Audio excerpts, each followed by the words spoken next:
"Run, Oba!" Mama Koi shouted. The creature ran behind them screaming. In the village of Amaru, no one dared to step outside after sunset, not even the bravest hunters. When the sky turned orange and the shadows grew long, every home shut tight. Thick wooden doors were locked, red marks were drawn above them, and candles were lit beside every window. Because the night was not for humans. It was said that something else walked in the dark, tall, quiet, and hungry, something that didn't like to be seen. The elders never said what it was, but they warned everyone. Once the sun touches the hills, stay inside.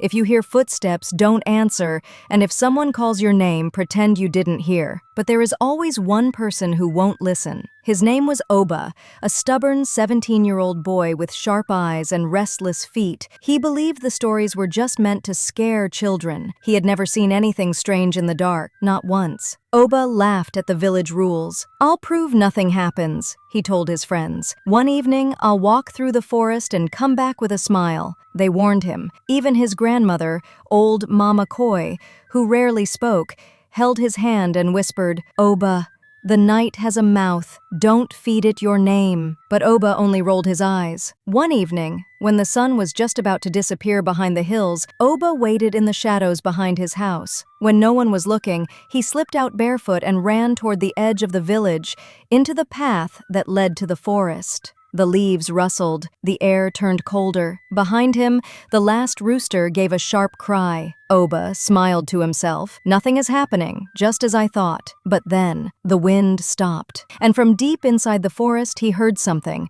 Not footsteps, not growling, just his own name, whispered in a soft, trembling voice. "Oba." He turned around, and what he saw made his smile vanish. Oba froze. His heart began to beat fast, but his legs wouldn't move. His ears strained in the silence. No crickets, no frogs, just a heavy silence that sat on his shoulders like a cold hand. He stepped backward, a dry leaf cracked under his foot. He turned quickly, ready to run, but then he saw it. Something stepped out from behind the tree. At first, it looked like a shadow, but then its body began to move, slowly, like it was waking up. It was tall, taller than any man Oba had ever seen. Its arms hung low, almost touching the ground. Its skin was dark gray, like burnt clay, and it had horns, curved like a ram's, but there were too many of them. At least 6, maybe more, twisted all over its head like tree roots. But what made Oba gasp in horror were its eyes. Not 2, not 4. 12 glowing yellow eyes stared at him from different parts of its face. Its cheeks, its forehead, even its neck. The eyes blinked at different times, never all together. It looked like a face made of watching. Oba's breath caught in his throat. He tried to scream, but no sound came out. The creature didn't move. It just stood there, watching. Then, it smiled. Its mouth stretched too wide, all the way to its ears. Its teeth were long and wet like small spears, and there were so many of them. Some looked human, others looked like they belonged to animals. "Oba." It sang, dragging the name like it enjoyed the taste of it. Oba turned and ran. He didn't look back. Branches slapped his face. Thorns cut his feet. He didn't care. He ran until he saw the dim lights of the village, until he reached his compound and threw himself against the locked door, banging and screaming, "Mama Koi, let me in!" The door opened just enough for his grandmother to pull him inside. She shut it quickly, locked it, and held him close as he shook. "I told you," she whispered. "The night has many eyes. Now it has seen yours." Oba didn't sleep that night, because outside the window, hidden behind the trees, 12 yellow eyes were still watching. He sat on the floor near the fire, his back against the wall, his eyes fixed on the window. The candle had burned low. Shadows danced on the walls, but Oba didn't dare move. Outside, something was waiting. He was sure of it. He could still feel those yellow eyes watching him, pressing into his skin like heat. Mama Koi placed a blanket over his shoulders. Her face was quiet, but her hands trembled. She had seen this before, long ago, before Oba was born. "You went out," she said softly. "You gave it your name." Oba looked at her with fear. "What is it, Mama? What did I see?" She didn't answer at first. She poured some water into a wooden cup. Long ago, the elders sealed a path in the forest. They said something lived there, something older than time. It used to take people one by one, only those who stayed out after sunset. So they made a rule. No one goes out, ever. But what is it? Oba asked again. Mama Koi's voice dropped lower. Some say it was once a man. A greedy one. He wanted to live forever, so he gave up his eyes, his tongue, his bones, and became something else. Now he walks the night, searching for faces to wear. Oba's skin went cold. Faces to wear? Mama Koi nodded slowly. He doesn't see like us. He sees through many eyes. And once he sees yours, he doesn't forget. He will follow you. Wait until you slip again. Oba hugged his knees. His lips were dry. But I made it back. Mama Koi shook her head. No one comes back whole. Look at your feet. Oba looked down. There were small black marks on his ankles, like fingers had touched them. But the marks were not smudges. They were burned into his skin, thin, sharp, in the shape of claws. Suddenly, the candle flickered. Outside the window, a cold breeze passed, though the trees didn't move. And then, a tap on the glass. Oba's heart stopped. He turned slowly. The window was fogged, but something had drawn a shape into it. 12 small circles, like eyes, and below them, a smile. Oba couldn't breathe. His body was frozen, his eyes locked on the window. The fog hadn't cleared, but the drawing remained. 12 circles and a smile carved in the mist. Mama Koi saw it too. She stood slowly, picked up a calabash bowl and whispered something under her breath. Then she began to pour a dark liquid across the door and window frames. What is that? Oba asked, his voice barely a whisper. Palm ash mixed with goat blood, she said, her voice low and firm. It keeps the face hunter from stepping in. Oba shivered. Is that what it's called? Mama Koi didn't answer. Outside, the wind picked up. The candle flickered and died. Darkness swallowed the room. Oba could hear his own heart beating. Then, scratching. Not loud, gentle, like long nails dragging slowly across the wooden walls. It moved along the wall, from the front door, around the side, and stopped at the window again. Then came the voice, but this time it didn't call his name. It laughed. Low, dry, like rusted metal grinding. It made Oba's teeth hurt just hearing it. Don't look at it, Mama Koi warned, grabbing Oba's hand. Whatever happens, don't look again. Oba turned his face, but his mind was racing. Why is it still here? What does it want from me? Then the scratching stopped. Silence. For a moment, the room felt lighter, the air warmer. Oba reached for the candle. Maybe it's gone. But just as he struck the match, something slammed against the window. Bang! The wooden frame shook. Oba screamed and dropped the match. The wind howled again, louder this time, like a cry from deep inside the earth. Mama Koi grabbed a bag from under her mat. It was filled with dried leaves, old bones, red powder, and tiny, sharp stones. We're leaving, she said. Now. But it's still night, Oba protested. She looked him in the eye. Yes, but it's not coming to scare you anymore, Oba. It's coming to take. They stepped out quietly into the moonlight, carrying nothing but the charm bag and their fear. And from the tree line behind their house, something moved, tall, watching. Its 12 eyes opened wide, and one by one, they began to blink. The moon was high, but it gave no comfort. Oba and Mama Koi walked quickly through the narrow village paths, heading toward the home of old Padi, the last living elder who once sealed the forest. Their bare feet made no sound, though the ground felt too soft, like it had been walked on by many things before them. Oba kept looking back. He saw nothing. He felt the creature watching from the trees. He felt its breath in the wind. He felt its presence behind every bush, every shadow, every corner of the night. Mama, he whispered, what if it follows us forever? Mama Koi didn't stop walking. It doesn't follow. It hunts. The word made Oba's stomach twist.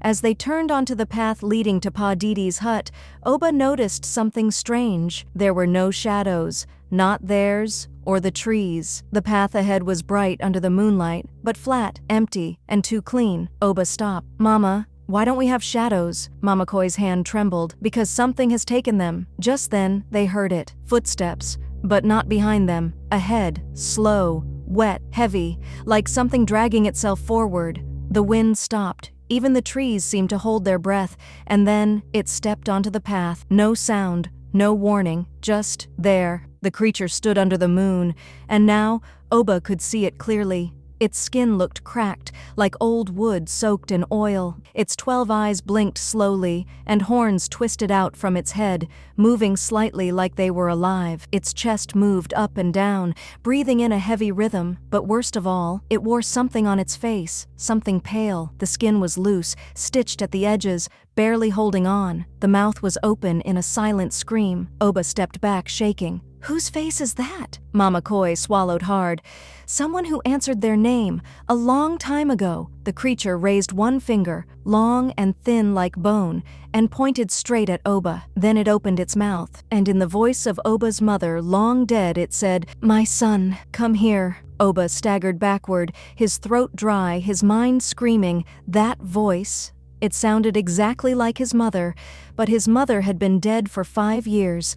Buried in the red soil beside the big mango tree, he had cried on her grave. He had spoken to her ghost in dreams. And yet, here it was. "My son, come here." The creature didn't move its lips. The voice just came from inside it, soft, trembling, familiar, the kind of voice that once comforted him during storms, the voice that used to sing him to sleep. Mama Koi stepped in front of Oba quickly, raising her charm bag and tossing a handful of red powder onto the path. "That is not your mother," she said firmly. "It only speaks with stolen voices." The creature tilted its head to the side, and all 12 eyes blinked slowly, first the ones on its cheeks, then its forehead, then the ones on its neck. It smiled again, wider than before. Blood dripped down its chin. Oba's knees weakened. It took a step forward. The grass around its feet turned black. Another step. The trees behind it began to bend away, as if even nature didn't want to be near it. Mama Koi reached into her charm bag again and pulled out a carved bone pendant tied with black thread. She tossed it to the ground and shouted, "Name binder!" A sudden gust of wind burst through the trees. The creature paused. It let out a high-pitched whine, like a kettle boiling from deep inside its chest. It backed away slightly, its middle eyes glowing brighter. Mama Koi whispered, "Run!" Oba didn't argue. They turned and fled toward Padi's hut, now just a few houses away. Their feet hit the ground hard. Oba could hear the trees rustling behind him. The creature wasn't walking anymore. It was running. Branches snapped. The ground shook. Oba's heart pounded like a drum. His legs burned, but he didn't stop. Finally, they reached the hut. Mama Koi banged on the wooden door with her fist. "Padi! It has started again!" The door opened slowly, and inside stood Padi, his face pale, his eyes already filled with fear. "I warned them," he said, voice cracking. "I told them when the seals break, it returns wearing voices." And behind them, just past the last fence, the creature stood in the moonlight, still smiling. Padi slammed the door shut and dropped a thick metal bar across it. Then he turned to Mama Koi, his voice trembling. "How long has it been watching him?" "Since last night," she replied. He answered and gave it his name. Padi's wrinkled hands began searching through a shelf crowded with calabashes, bones, dried herbs, and small animal skulls. "Then we have very little time. Once it speaks your name, it can walk through your dreams. Once it touches your shadow, it can find you anywhere." Oba stood in the center of the hut, breathing hard, his shirt soaked in sweat. "Why is it after me? I came back home. I didn't go deep." Padi turned to him slowly. "You stepped into its world, boy. It marked you. Now it will follow you until you either bind it or feed it." "Feed it?" Oba asked, horrified. "With another name," Mama Koi whispered. Padi found a heavy leather bag under a loose floorboard. Inside it was a thick black book. It had no title. The leather cover was rough, like animal skin, tied shut with a red cord. He placed it on the floor and cut the cord. The moment he opened it, the wind outside screamed. Oba flinched. The pages were filled with symbols, names scratched in red, and strange drawings. Eyes, horns, clawed hands, and pale masks. One page showed the creature exactly as Oba saw it. 12 eyes, twisted horns, and a smile far too wide. Padi pointed to the drawing. "It is called Agba, the Whisperer of Faces. It collects names, and once it wears your name, it can wear your face." Oba's skin crawled. "So what do we do?" Padi looked out the window. "There is only one place to bind it, the same place it was first trapped long ago." "Where?" Mama Koi asked. "The mouth of the forest," he said, "where the trees bend toward the ground. You must go there before the next full moon." Oba's eyes widened. "Go back. You must," Padi said. But this time you won't go alone." Suddenly the candle flickered. The hut grew cold. A sharp whisper ran through the cracks in the wall. "Oba, let me in. I am cold." All three froze. Padi grabbed a jar of ashes and blew it into the air. It shimmered and hung like fog, and then a face appeared in the mist, Oba's own face, but with 12 blinking yellow eyes. Oba stumbled backward, knocking over a wooden stool. His own face stared back at him in the ash smoke, but not the face he knew. This one was pale and stretched, with 12 glowing yellow eyes blinking out of place, 2 on the forehead, 1 on the chin, and even 1 inside the mouth. Mamakoi gasped. "It has begun!" Padi stepped forward and waved the ashes away. "It's no longer just hunting him, it's learning from him." "What does that mean?" Oba asked, voice shaking. Padi's eyes were heavy. "It's trying to become you, slowly. If it succeeds, you will wake up one morning, and no one will remember you ever existed." Oba's breath caught in his throat. Mamakoi sat down quickly, whispering old prayers under her breath. "We need to go to the forest tonight," Padi said. "The full moon is near. If it finishes wearing your face before then, it can speak in your voice and walk into any house it chooses." Oba looked outside. The wind was rising again. Trees swayed like they were whispering secrets, and in the distance, barely visible, something stood at the edge of the village, tall, still, blinking. It didn't move, but Oba knew it was watching, waiting. They packed quickly. Padi gave Oba a leather belt with charms tied to it, bones, feathers, and small glass beads filled with ash. He handed Mamakoi a bottle filled with dark oil. Then he took the black book, wrapped it in cloth, and slung it over his shoulder. Before they left the hut, Padi gave one final warning. "Do not answer your name again. Not even if it sounds like me. Not even if it sounds like her," he said, nodding to Mamakoi. "It will use any voice it steals." Oba nodded. His mouth was dry, but his feet moved. The 3 of them stepped out into the night. The village was silent. Every house is locked. No birds, no insects. Even the air was still. And from the trees behind them came a sound that wasn't footsteps. It was breathing, slow, deep, hungry. The path to the forest felt longer than ever before. Oba walked between Mamakoi and Padi, the charm belt tight around his waist. The bottle of dark oil clinked softly in Mamakoi's bag, and Padi held the black book close to his chest like it was the only thing keeping him alive. No one spoke. Even their footsteps made no sound on the dry ground. The trees ahead looked strange, their tall trunks curved downward, like they were bowing to something deeper in the forest. The air changed too, thicker, colder, and heavy with the smell of ash and wet soil. "This is where it was sealed," Padi whispered. Oba could barely speak. "Here," Padi nodded. "Long ago it was tricked. A man allowed it to copy his name, then trapped it inside a hollow tree carved with binding symbols. That man died, but the tree held it until time weakened the seal. And now it wants me," Oba said. "No," Mamakoi replied softly. "It wants to be you." They stepped past the last line of bending trees. A clearing opened before them. At the center stood a massive tree, blackened and cracked. Strange marks were carved all over its bark. Some looked like eyes, some like mouths, but the deepest carving was a circle with 12 small dots inside, 12 eyes. The moment they entered the clearing, the air dropped, cold like the inside of a grave, and then they heard it, a voice, low and echoing, not from one direction, but from all around them. "You brought it back to me. Thank you." Oba's chest tightened. "Mama, that's my voice." "Close your ears," she whispered. "It's not yours anymore." The creature stepped from behind the cracked tree. It was no longer hiding. Its body was now partly Oba's, his face stretched across one side of its head, his smile, his teeth, his voice. But next to it, the real face still remained, twisted with horns, wet skin, and too many eyes.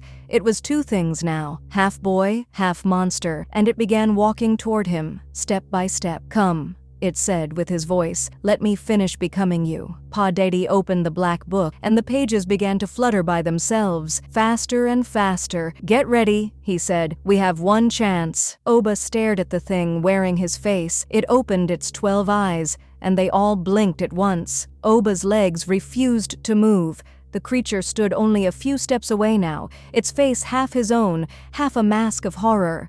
its horns stretched like tree roots, pulsing as if alive, and all 12 eyes blinked again. Together, Oba felt something shift inside his chest, like a thread being pulled from his heart. His thoughts became foggy, his hands trembled. It was trying to replace him. "Don't move!" Padi shouted, dropping the black book to the ground. The pages had stopped turning, open to one with a single red symbol, a circle filled with spikes. Padi reached into his pouch and pulled out a small knife carved from bone.